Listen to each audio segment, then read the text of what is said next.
The moment police opened the door of Nick Reiner's car, the story stopped being abstract and started becoming disturbingly specific.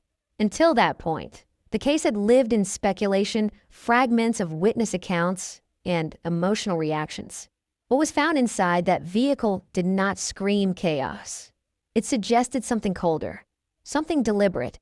Investigators would later say that the car told a clearer story than any statement Nick ever gave, because objects do not lie, and patterns do not form by accident. According to law enforcement sources, the vehicle was parked less than 10 miles from the family home when it was located. There were no signs of forced entry, no damage, nothing outwardly dramatic. At first glance, it looked like an ordinary car abandoned in a hurry, but the interior told a different story. The first thing officers noticed was how clean it was. Not tidy, but clean in a way that suggested recent effort. The seats showed signs of being wiped down, especially the driver's side. The steering wheel had a faint chemical smell, consistent with household cleaning agents. That detail alone raised alarms, because panic does not usually make people clean. In the trunk, officers found a gym bag. Inside were clothes that did not match what Nick had been seen wearing earlier that evening. Dark clothing, folded rather than stuffed. A sweatshirt and pants that appeared freshly laundered. Investigators later noted that the clothes were his size, but not part of his regular wardrobe, suggesting they may have been chosen for a specific purpose.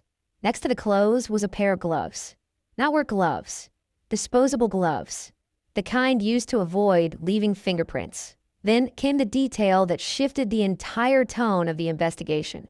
In a backseat footwell, partially concealed under a floor mat, officers recovered a small utility knife. It had been wiped clean, but traces remained. Not enough to be obvious to the naked eye, but enough for forensic testing. This discovery did not prove anything on its own, but aligned too closely with the injuries described at the scene to ignore. Investigators began reconstructing a timeline not based on what Nick said, but on what the car suggested he anticipated.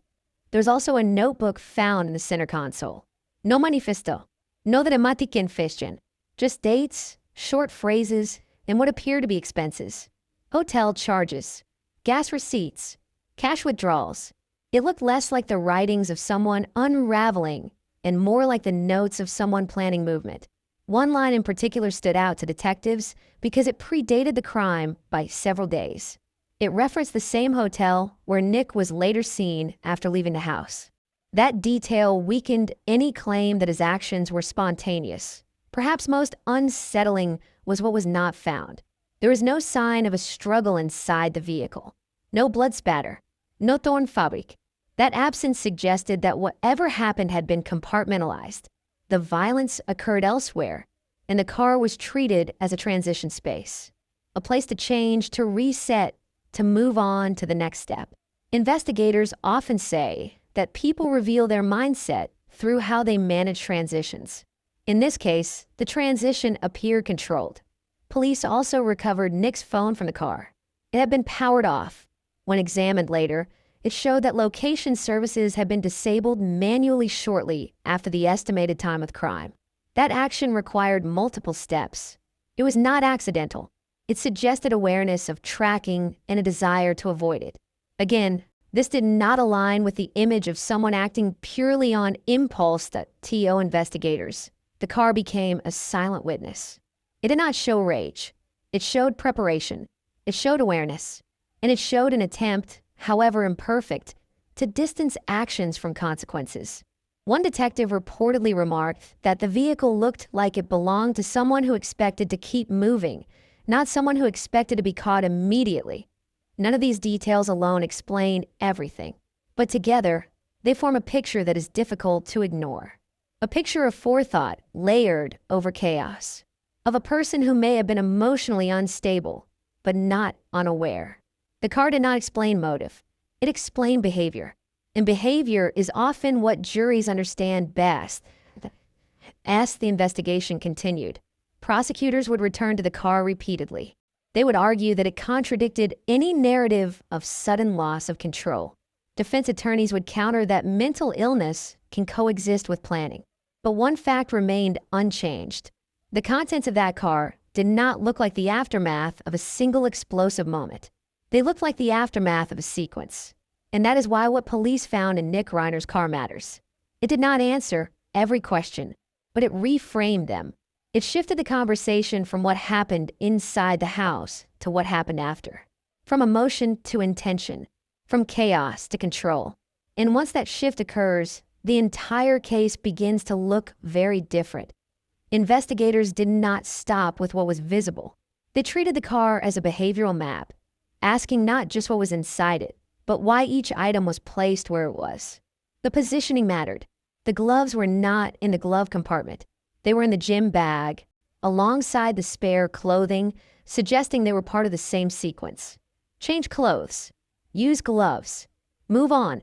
That sequence implied order, not panic. Detectives often say that panic leaves messes, while planning leaves patterns. The car had patterns. Forensic teams focused heavily on the driver's seat. While it appeared wiped down, microscopic traces were still present. The cleaning itself became evidence. Wiping removes visible traces, but it also creates smear patterns that indicate direction and pressure. Those patterns suggested deliberate effort rather than casual tidying. Investigators concluded that someone had spent several minutes cleaning, not seconds. That detail mattered, because time is the enemy of the impulsive narrative. The timeline constructed from toll records, traffic cameras, and license plate readers reinforced what the car suggested. Nick's vehicle took a route that avoided major intersections and high visibility areas. It was not the fastest route to the hotel. It was the quietest. This choice again pointed toward awareness. People acting in shock often default to familiar or obvious paths. This route required intention. Inside the center console, officers also found cash separated into small bundles. Not a large sum, but enough to cover basic expenses without using cards. Investigators linked this to recent withdrawals that had occurred days earlier. The timing of those withdrawals was critical. They did not occur after the incident. They occurred before. Prosecutors would later argue that this suggested anticipation of needing untraceable funds. The notebook, initially dismissed as mundane, gained importance as analysts reviewed it more closely. The handwriting was steady. The notes were organized. There were no erratic scribbles or emotional language. That calmness unsettled investigators more than chaos would have. In cases involving genuine dissociation or uncontrollable breakdowns, written material often reflects confusion. This did not. It reflected logistics. Point 1 page included a list of phone numbers written out by hand. None were emergency contacts. All belonged to hotels, rental agencies, and storage facilities. Some numbers have been crossed out, others circled. This suggested comparison and selection. Defense teams would later argue that researching options does not equal intent to commit a crime. Prosecutors would counter that it does indicate foresight. Another detail emerged during a secondary search. Under the passenger seat, officers found a plastic bag containing cleaning wipes. The brand matched residue found on the steering wheel. This tied the cleaning directly to the vehicle rather than to some unrelated habit. It also suggested that the cleaning supplies had been brought into the car intentionally, not used opportunistically. What disturbed investigators most was the absence of emotional artifacts. There were no photos, no personal notes, no signs of sentimental attachment in the car. Everything inside served a function. Even the music history from the car's infotainment system showed silence for most of the drive. No frantic switching, no emotional soundtrack, just quiet. Silence can be as revealing as noise. Police psychologists later reviewed the inventory and agreed on one point. The car did not belong to someone who had lost all sense of reality. It belonged to someone who was compartmentalizing. Compartmentalization is not the absence of emotion. It is the suppression of it in service of action. That distinction would become central to the case. When prosecutors presented these findings to a grand jury, they emphasized repetition. One prepared item could be coincidence. Two could be habit. But multiple coordinated elements suggested a plan. Clothing, gloves, cash, notes, route selection, disabled tracking, cleaning supplies. Each element reinforced the others. Together, they formed a coherent narrative. Defense attorneys, aware of the weight of this evidence, began shaping a counterstory. They argued that mental illness does not preclude planning, that someone in a delusional or obsessive state can still perform organized actions. They pointed to Nick's documented struggles and claimed that the car reflected compulsion rather than calculation. But even among experts, this argument faced resistance. Compulsion often produces excess. This car showed restraint. The prosecution leaned heavily on the idea of choice. At every step, choices were made. What to bring, what to clean, where to go, whether to turn off the phone, whether to use cash. Choices imply agency. And agency is difficult to reconcile with total loss of control. As news of the car's contents reached the public, reaction shifted. Sympathy gave way to unease. The narrative moved from tragedy to accountability. Commentators noted that the car did not look like a refuge. It looked like a tool, a means of managing aftermath rather than escaping it. Investigators would later say that if the case went to trial, the car would be their anchor. Not because it proved guilt on its own, but because it illustrated mindset. Jurors struggle with abstract psychology. They understand objects. They understand sequences. They understand preparation. In criminal cases, the truth often emerges not from what someone says, but from what they bring with them. The car was not just transportation. It was evidence of how Nick thought after the act. And that thinking, methodical and quiet, stood in stark contrast to any claim that nothing made sense to him at the time. This is why police say the car explains everything. Not motive, not emotion, but intention. It showed that whatever chaos existed in Nick's mind, it did not erase awareness. And in the justice system, awareness changes everything. As investigators expanded their analysis, the car began to function less like a container of evidence and more like a psychological record. Every item was treated as a decision point, a moment where Nick could have acted differently, but did not. That framing was deliberate. Prosecutors were not trying to prove that he was calm. They were trying to prove that he was capable of choosing. And the car, more than any witness, suggested that he was. One of the most debated findings involved the timing of the clothing change. Surveillance footage from nearby cameras showed Nick wearing different clothes at multiple points after leaving the house. This confirmed what the trunk suggested. He did not simply flee in what he was wearing. He changed. That act alone required pause, reflection, and intention. It is difficult to argue complete mental collapse when someone stops to manage appearance. Forensic experts testified that changing clothes is one of the most common behaviors associated with consciousness of guilt. It is not instinctual. It is learned. People change to avoid recognition, to avoid detection, or to create distance from an event. In Nick's case, the clothes he changed in were deliberately nondescript. No novos, no distintivados, nothing memorable. That choice mattered. Another detail emerged from the car's navigation system. While Nick avoided major roads, the system showed that he briefly input multiple destinations before settling on the hotel. This indicated comparison. He considered options. He selected one. That process again contradicted the idea of blind flight. It suggested evaluation. Investigators also examined the vehicle's fuel level. The tank was nearly full.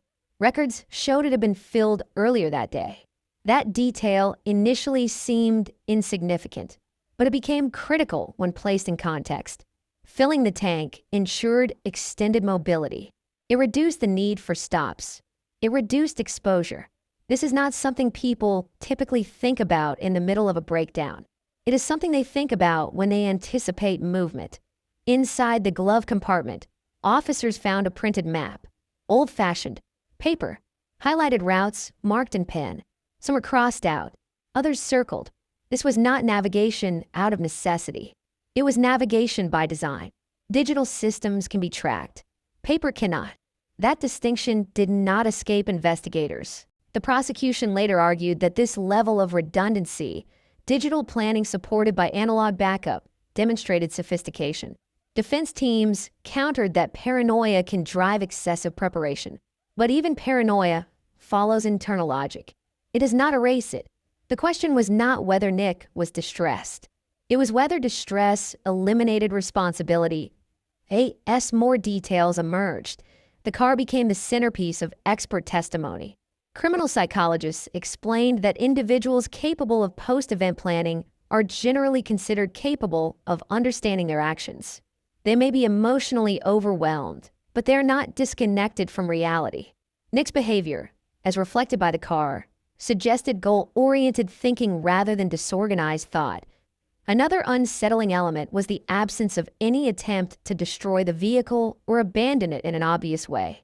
The car was not burned. It was not dumped in water. It was parked neatly, locked, and left in a location that balanced accessibility with anonymity. That balance suggested intention to return or at least avoid immediate attention. Again, this was not the behavior of someone acting without awareness. Investigators also noted that Nick removed personal identifiers from the car. Registration papers were missing. Insurance documents were gone. These are not items people usually think about under stress. Their removal suggested anticipation of scrutiny. It suggested preparation for search. When questioned about these findings, Nick declined to explain. His silence was legally advised, but prosecutors interpreted it strategically. They argued that the car had already spoken. Every object told a story that did not require narration. Public perception shifted sharply as these details became known. Early sympathy rooted in shock began to erode. Commentators focused on the contrast between the brutality of the act and the calmness of the aftermath. That contrast was unsettling. It challenged the comforting idea that violence is always chaotic. Sometimes it is controlled. The defense attempted to redirect attention toward Nick's mental health history.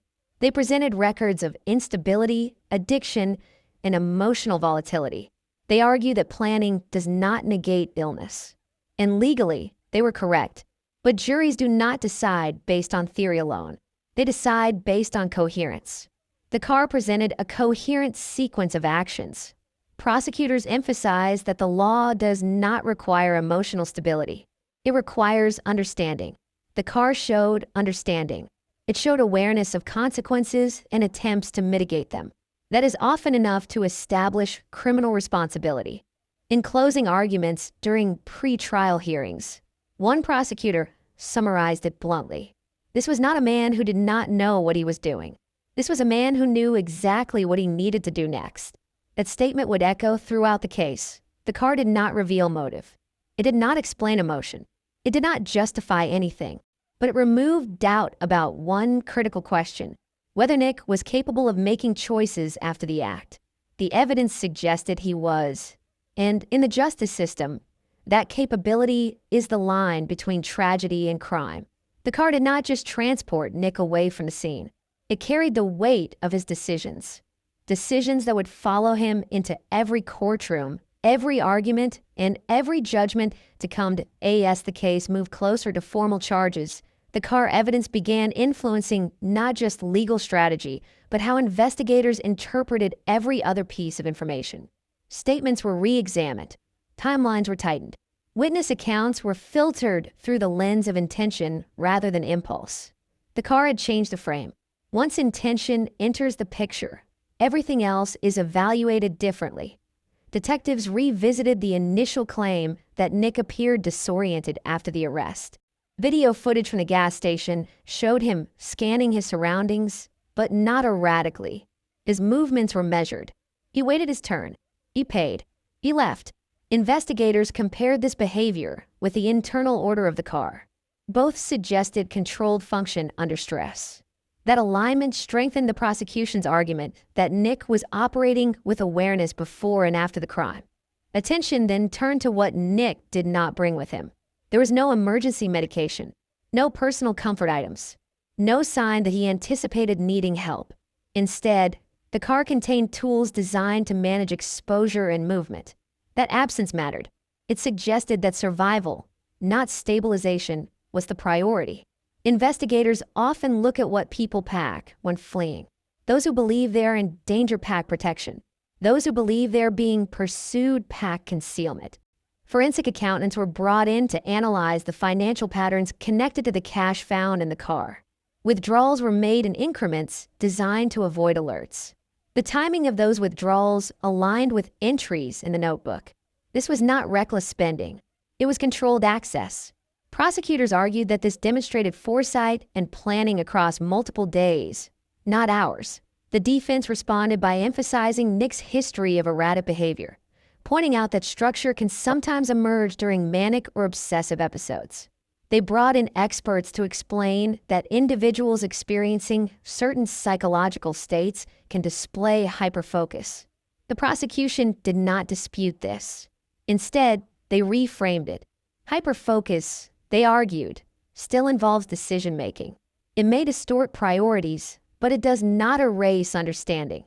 The car also became central to jury selection strategy. Prosecutors sought jurors who valued pattern recognition and practical reasoning. Defense attorneys looked for jurors open to psychological nuance. Both sides understood that the case would hinge not on sympathy, but on interpretation. The car was tangible. Psychology was abstract. Jurors would be asked to bridge that GAP-AS media coverage intensified. Analysts began drawing comparisons to other high-profile cases where post-crime behavior undermined claims of loss of control. Legal commentators noted that courts often view cleanup, concealment, and evasion as strong indicators of awareness. The car contained all three elements in varying degrees. Cleanup through wiping, concealment through clothing changes and gloves, evasion through route selection and disabled tracking. Investigators also analyzed the timing between the crime and the use of the car.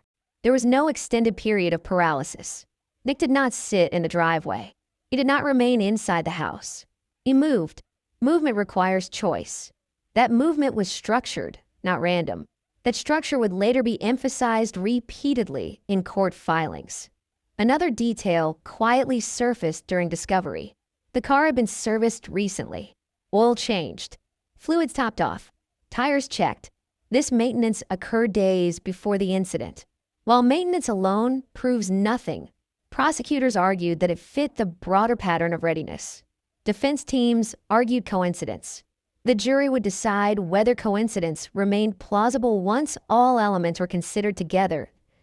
As experts debated, one point remained uncontested. The car was not an afterthought. It was integrated into whatever came next. Whether Nick planned the crime or only planned the aftermath was still under debate. But the existence of an aftermath plan was no longer in question. This distinction mattered legally. Premeditation of the act carries different implications than preparation for escape. But even preparation after the fact can elevate charges by demonstrating consciousness of guilt. The car supported that elevation. It did not soften the case. It hardened it. Family members watching the proceedings reportedly struggled with this shift. Early narratives of tragedy and loss gave way to narratives of responsibility. The car made that shift unavoidable.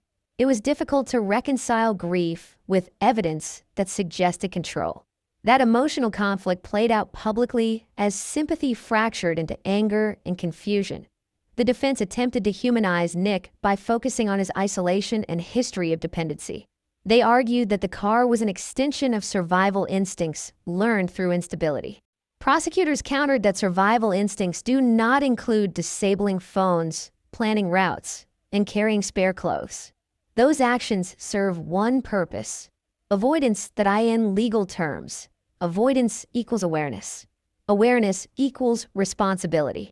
That chain became the backbone of the state's argument that by the time pretrial motions concluded, it was clear that the car would not be excluded from evidence. Judges ruled that its contents were relevant, admissible, and probative. That ruling signaled how the court viewed the issue. The car was not circumstantial noise. It was central. As one legal analyst put it, you can argue about what happened inside the house, but the car tells you what happened inside the mind. That framing resonated with the public and with jurors. Mind are invisible. Cars are not. The vehicle became a silent exhibit. Parked, photographed, cataloged, every item labeled, every absence noted. It sat in evidence storage not as transportation, but as testimony. And as the case moved forward, one truth remained constant.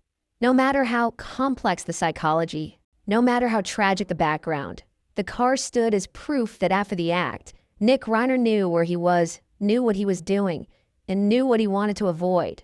That knowledge, more than anything else, would shape the outcome. As trial preparation intensified, the prosecution began structuring its narrative around a simple but powerful idea. People reveal their truth not in moments of explanation, but in moments of transition. What happens immediately after an act often says more than what is said about it later. In this case, everything Nick did after leaving the house passed through one place: the car, and that made it unavoidable. Investigators reconstructed the sequence minute by minute, aligning vehicle data with surveillance footage, transaction records, and witness sightings. The picture that emerged was not one of collapse. It was one of continuity. Nick moved from one step to the next with minimal delay. He did not wander. He did not hesitate publicly. He transitioned. That consistency undermined any argument that he was operating in a state of total psychological disintegration. One of the most compelling aspects for prosecutors was how the car functioned as a mobile boundary. Violence on one side, normalcy on the other. Inside the house was chaos. Inside the car was order. That contrast mattered. It suggested that Nick was capable of switching modes, capable of regulating behavior, capable of separating acts. That separation is often used by courts as an indicator of mental awareness. Experts testified that true dissociative states rarely allow for sustained logistical thinking. They fragment perception. They interrupt continuity. But Nick's actions showed continuity. From the moment he entered the car to the moment he was arrested, there was a through line. He managed risk. He minimized exposure. He anticipated obstacles. Those behaviors require presence of mind. Another detail prosecutors emphasized was the absence of acceleration errors or reckless driving. Vehicle telemetry showed controlled speeds. No sudden braking. No erratic turns. This was not someone fleeing blindly. It was someone navigating deliberately. The defense tried to argue that familiarity with the area explained this calmness. But prosecutors countered that familiarity does not produce restraint under panic. Awareness does. The car became more central to the case. Jury consultants advised both sides that emotional arguments would likely fall flat. The evidence was too concrete. Jurors would focus on what they could see and understand. A bag, clothes, gloves, cash, notes, a route, silence.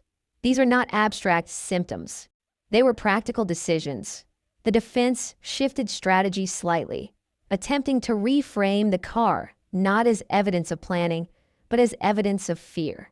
They argued that Nick believed he was in danger, that his actions were driven by paranoia rather than guilt. Prosecutors responded by pointing out that fear-driven behavior often seeks safety. Nick sought anonymity. He did not seek help. He did not seek protection. He sought distance. Distance is not safety. Distance is evasion. That distinction became critical. During one particularly tense hearing, the judge questioned whether the cumulative effect of the car evidence risked unfair prejudice. Prosecutors responded that the prejudice came from the facts themselves, not from how they were presented. The judge agreed. The evidence stayed. Behind the scenes, law enforcement officials acknowledged that cases like this are rarely decided by a single dramatic piece of evidence. They're decided by accumulation. The car was not dramatic. It was methodical. And that made it powerful. As the story reached the public, some began to ask whether focusing so heavily on the car distracted from deeper questions about family, mental health, and systemic failure. Prosecutors did not deny those issues. They simply argued that none of them erased responsibility. Tragedy does not negate accountability. Illness does not excuse action when awareness is present. The car represented awareness in physical form. It showed preparation for what came next. It showed understanding of consequences. It showed attempts to manage those consequences. These are not the actions of someone unaware of wrongdoing. When jury instructions were drafted, the car evidence was referenced repeatedly. Jurors were told to consider whether the defendant's actions before and after the act demonstrated understanding of right and wrong. The car provided context for that question. It did not answer it directly. It guided the answer. Family members struggled with this framing. It was easier to see Nick as broken than as responsible. The car made that harder. It forced a confrontation with uncomfortable complexity. Someone could be damaged and deliberate. Someone could be unstable and aware. The justice system operates in that uncomfortable space as opening statements approached. Prosecutors rehearsed the moment when the car would be introduced, not as a shock, but as a quiet reveal. They planned to let the jury see it piece by piece. The bag, the gloves, the notes, the route, the silence. They believed that restraint would mirror the evidence itself. No theatrics, just sequence. Defense attorneys prepared to challenge every inference. They would argue alternative explanations. Coincidence, habit, misinterpretation. But even they acknowledged privately that the car was the hardest element to neutralize. It did not rely on memory. It did not rely on emotion. It simply existed that in the end, the car was not important because of what it contained. It was important because of what it represented. A moment where choices were still being made, where direction still existed, where control had not vanished.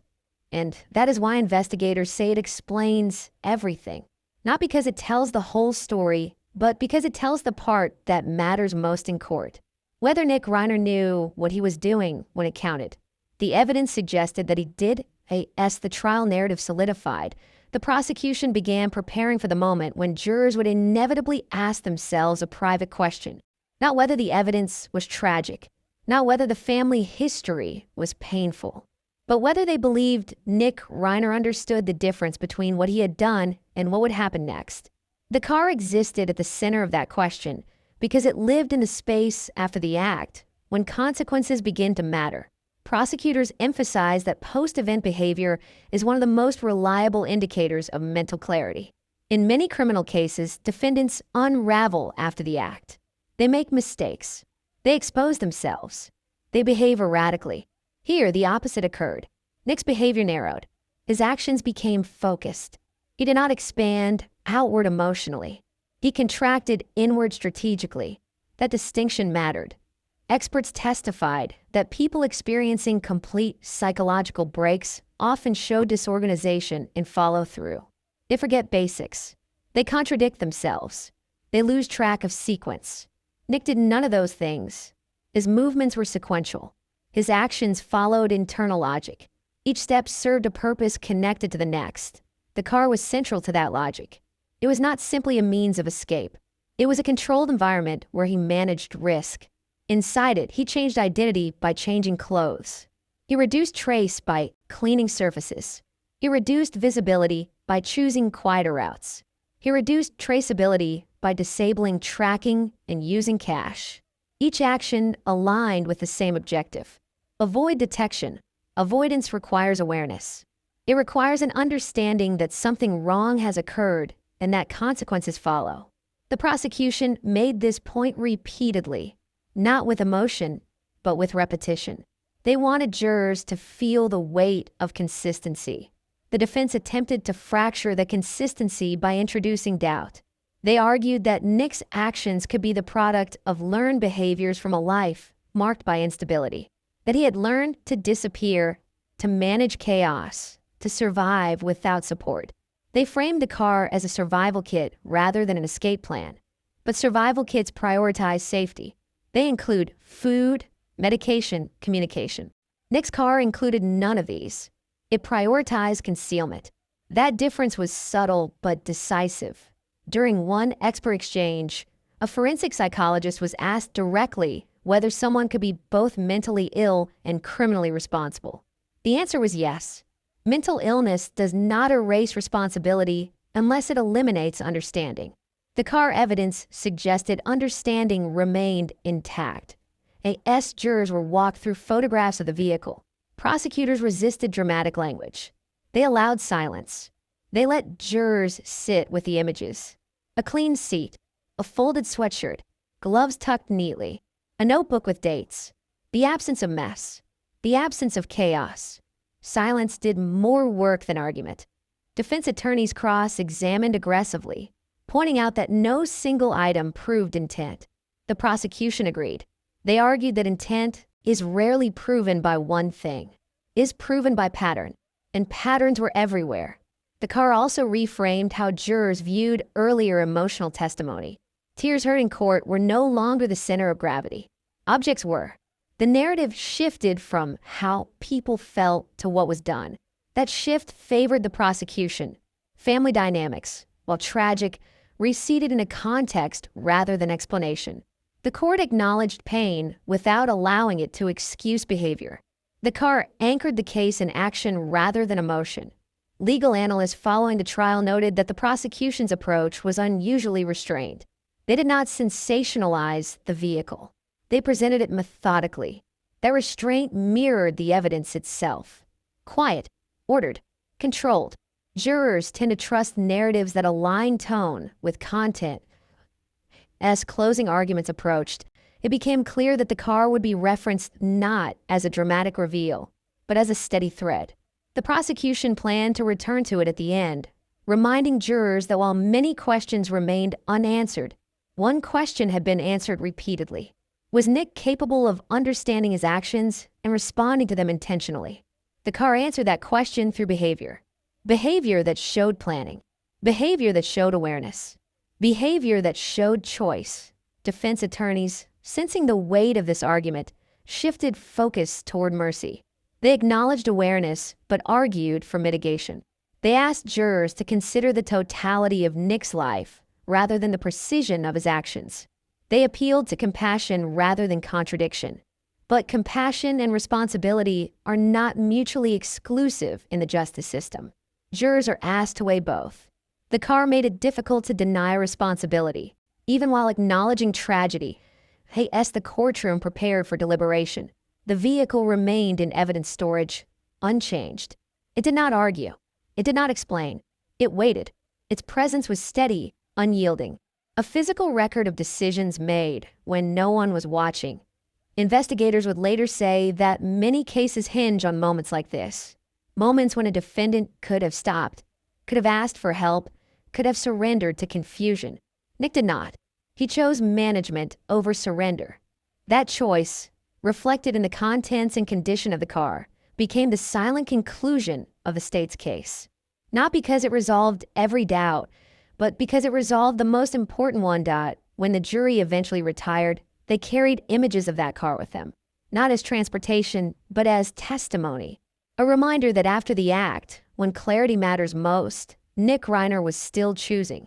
And in the eyes of the law, that is everything AS deliberations loomed. The prosecution understood that jurors would not remember every date, every expert name, or every procedural argument.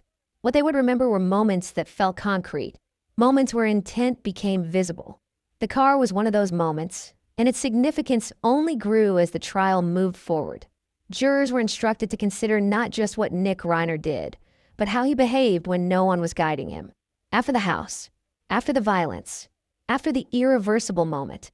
In that space, the law assumes a person reveals their true relationship with reality. Panic looks a certain way. Disorientation looks a certain way. And what the jury saw in the evidence did not match either. Prosecutors emphasized that Nick had multiple opportunities to interrupt his own trajectory. He could have driven to a hospital. He could have contacted authorities. He could have called a family member. Instead, every choice moved him further from accountability. That directional consistency mattered. It suggested not confusion, but resolve. The car also reframed how jurors interpreted Nick's silence after arrest. Silence alone proves nothing. But silence paired with prior efforts to avoid detection tells a story. It suggests a strategy rather than shock. The prosecution did not argue that Nick was unemotional. They argued that emotion did not override cognition. He felt, but he also calculated. Experts explain that calculation does not require calm. It requires focus. Focus was evident everywhere in the vehicle, from the way items were grouped to the way routes were chosen. Nothing inside the car appeared random. Randomness is common in crisis. This was not random.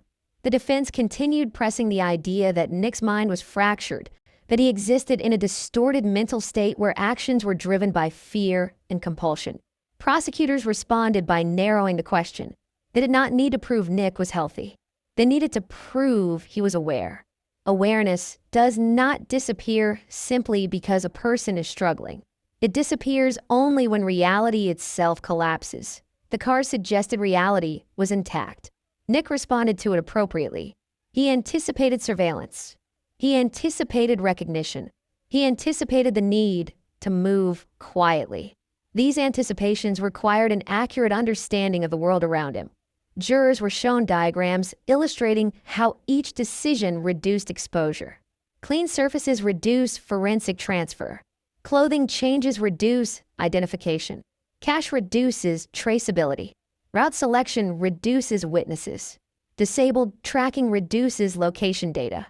Each action aligned with a known consequence.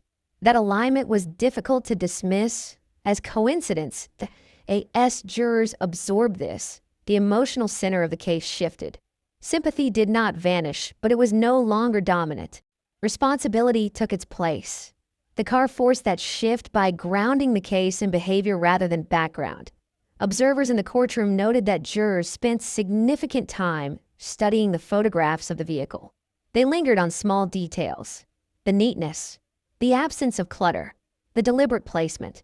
These details linger because they contradict expectations. People expect chaos after violence. When they see order instead, it unsettles them. That unease worked against the defense. It suggested something harder to accept than impulsive tragedy. It suggested control. The prosecution's final references to the car were understated. They did not dramatize it. They simply reminded jurors that the law asks one central question. Did the defendant understand what he was doing? And did he act accordingly? The car answered both questions without speaking. Defense attorneys urged jurors to see the vehicle as a coping mechanism, a familiar space where Nick retreated instinctively. But coping mechanisms usually soothe.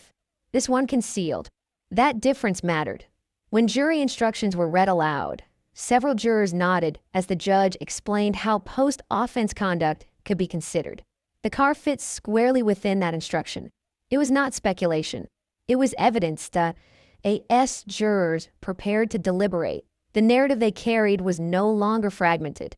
It had coherence, not because everything was explained, but because enough was revealed to form a pattern. The car was the final piece that completed that pattern. It showed that after everything, Nick Reiner still knew how to operate in the world. He knew what to hide. He knew what to avoid. He knew what came next. And that knowledge, captured silently inside a parked vehicle, became the most difficult fact to ignore. As the jury room doors closed, the car followed them in memory, not as an object, but as a sequence of decisions that refused to fade. Jurors are instructed to weigh facts, but they are human, and humans respond to coherence. The evidence did not feel scattered. It felt aligned. The car unified the timeline in a way testimony alone could not. It bridged the gap between violence and aftermath, between act and awareness. Several jurors later describe how they replayed the sequence in their minds. Leaving the house, entering the car, changing clothes, wiping surfaces, choosing a route, turning off the phone, paying with cash, parking carefully. Each step felt like a sentence in the same paragraph. Remove one, and the story weakens. Together, they read as intention. The defense urged jurors to resist that narrative pull, warning against hindsight bias. They reminded the jury that patterns can be constructed after the fact, that human beings are wired to impose order on chaos. But the prosecution had anticipated this argument. They did not rely on pattern alone. They relied on necessity. Each action served a clear purpose tied to a foreseeable consequence. That link made coincidence less plausible. Jurors were also instructed to consider alternative explanations. Could the gloves have been left over? Possibly. Could the clothes have been unrelated? Perhaps. Could the cash have been ordinary? Maybe. But could all of it be ordinary at once, in sequence, under these circumstances? That was the question the car forced them to confront. In deliberations. The conversation reportedly turned quiet when the car was discussed. Not heated, not emotional. Quiet. Quiet is where decisions form. The jurors did not argue about psychology. They talked about choices. They talked about what they would have done in shock. They talked about whether they would have thought to clean a steering wheel or disable tracking. Many admitted they would not. This self-comparison mattered. Jurors are told not to place themselves in the defendant's position, but inevitably they do. The car invited that comparison because it was practical. Everyone understands cars. Everyone understands packing, driving, cleaning. The actions were relatable, even if the circumstances were not. That relatability made judgment unavoidable. The prosecution had warned against conflating empathy with exemption. They acknowledged pain, history, and loss, but returned again and again to the same point. Understanding does not vanish simply because emotions are intense. The law recognizes emotional disturbance, but it draws a line at awareness. The car sat on the far side of that line. Defense attorneys tried one final reframing. They suggested that the car reflected fear of being misunderstood, fear of being blamed, fear of losing everything. Fear can drive avoidance, they argued, without implying guilt. But jurors struggled with this framing. Fear-driven avoidance usually seeks distance from threat. The car showed distance from accountability. One juror reportedly said if he was scared of what he did, that means he knew what he did. That statement captured the core issue succinctly. Fear presupposes understanding. You cannot fear consequences you do not comprehend. The car also challenged the idea that Nick was trapped inside an uncontrollable moment. Moments end. What followed lasted hours. Those hours were filled with decisions. Decisions accumulate, meaning AS deliberations continued. Jurors reviewed photographs again. The neatness stood out.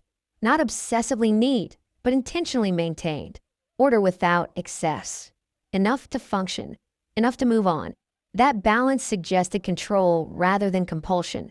The defense's strongest argument remained mitigation, not exoneration.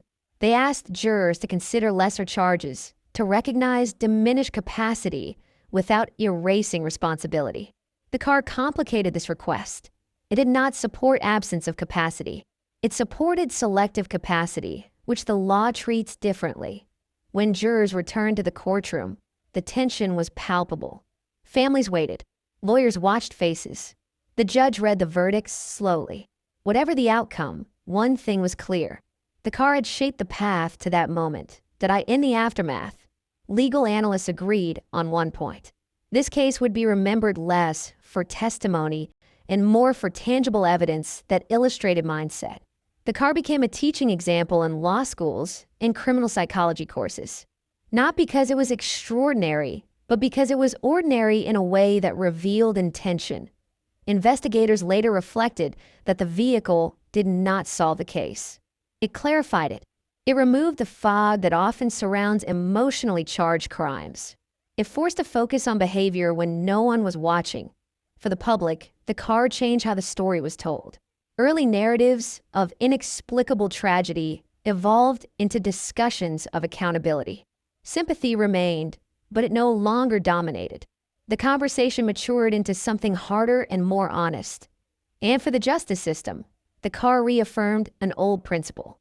That after the act, when excuses fall away, what a person does next speaks volumes.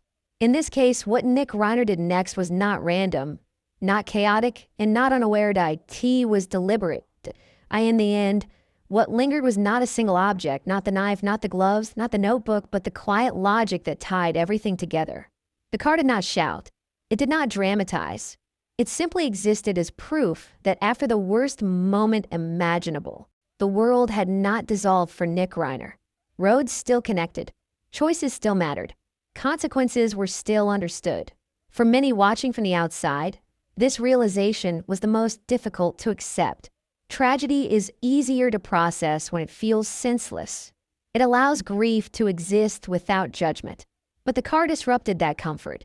It introduced structure where chaos was expected, and structure demands responsibility. The justice system does not measure souls. It measures actions. It asks whether a person knew enough to choose differently. In this case, the answer was written not in testimony, but in behavior. The way the car was prepared, the way it was used, the way it was left. Each detail whispered the same truth. Awareness did not vanish when it mattered most. Long after the verdict, discussions continued. Some argued that the focus on the car overshadowed deeper failures. Others believed it clarified what could not be ignored. Both could be true.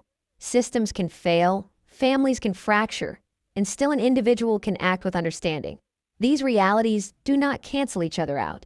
They coexist uncomfortably. What police found in Nick Reiner's car did not explain emotion. It did not explain motive. It did not explain why, but explained how. And in criminal law, how often answers what why cannot. The vehicle became more than evidence. It became a mirror held up to a moment when everything could have gone differently and did not. A reminder that even in darkness, intention can remain intact. And when it does, the path forward is no longer a mystery.